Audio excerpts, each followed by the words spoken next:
If you've already watched the first video on pressure volume loops, then you'll know that the pressure inside the left ventricle is on the y-axis, and then the volume of the left ventricle is on the x-axis.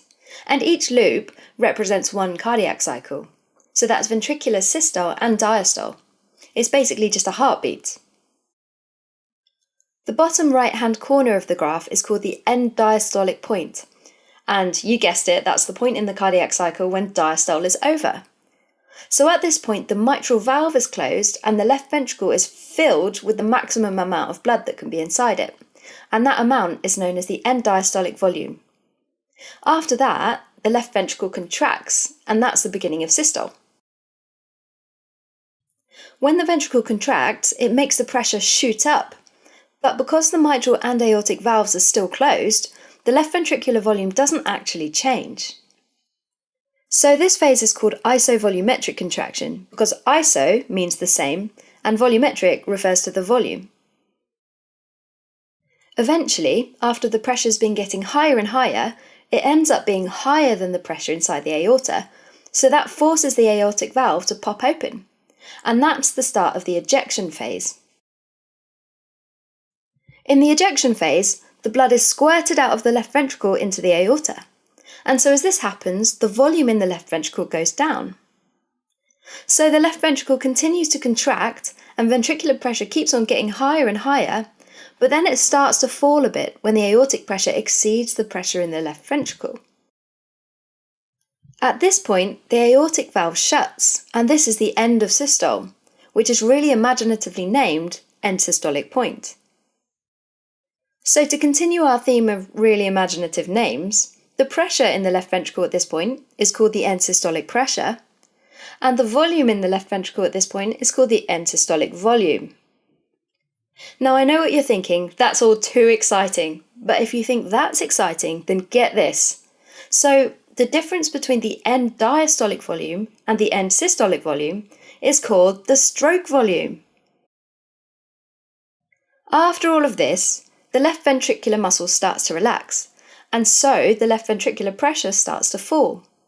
But the aortic and mitral valves are still shut, so the volume remains the same.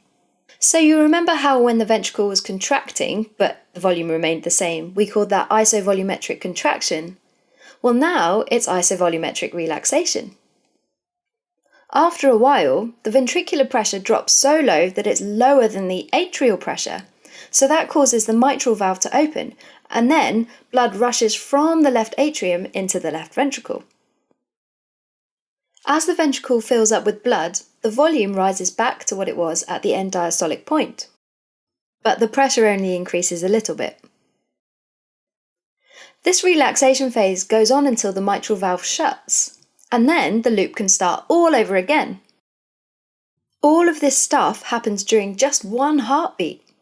And with every heartbeat, or stroke, the heart is doing work, and that is called stroke work. And it's proportional to the area inside the loop.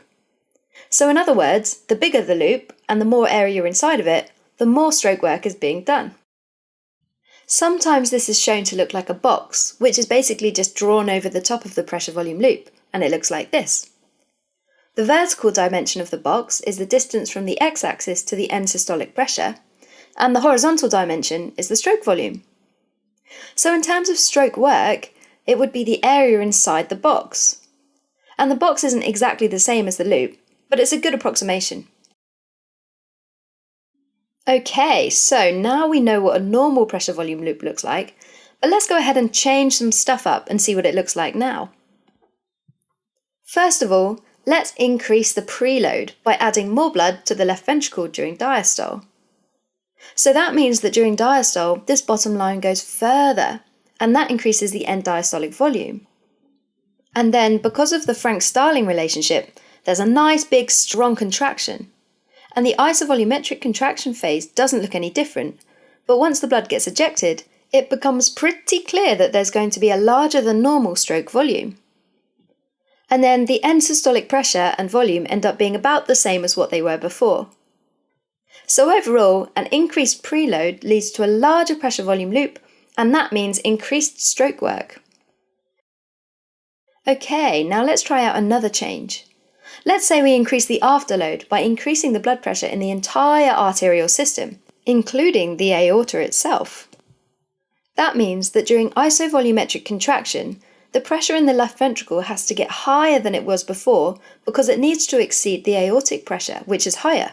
That's the only way we're going to get the aortic valve to open. During the ejection phase, relatively high pressured blood leaves the ventricle until the aortic pressure is higher than the ventricle pressure. And since there's elevated blood pressure in the aorta, the end systolic pressure ends up being higher as well, and that means that there's a relatively small stroke volume. It also means that there's more blood left in the ventricle at the end of systole. In this situation, there's a bit of a trade-off, because there's a smaller stroke volume, but there's higher pressure. So it means that the stroke work works out about the same, remaining relatively stable. So we've tried out 2 changes. Let's go for one last change and up that contractility by giving a medication that makes the heart contract more forcefully. Increased contractility means that during the ejection phase, the blood is under higher pressure, and so the ejection phase goes on for much longer. The ejection phase comes to an end when the left ventricular pressure is the same as the aortic pressure.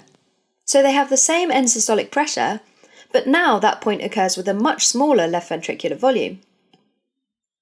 So in this situation of increased contractility, there's now a big increase in stroke volume, so there's a larger stroke work. And even though the end systolic pressure is unchanged, because the blood is under higher pressure, it means that the size of the pressure volume loop is bigger. Okay, so that was quite a lot of information to take in, but let's just quickly go over the main points. So, pressure volume loops can be used to visualise the effect of a changing preload, afterload and contractility. An increase in preload and contractility increases the size of the pressure volume loop, and therefore it increases the stroke work. An increased afterload, though, increases the pressure but decreases the stroke volume, and so that means that stroke work remains relatively stable.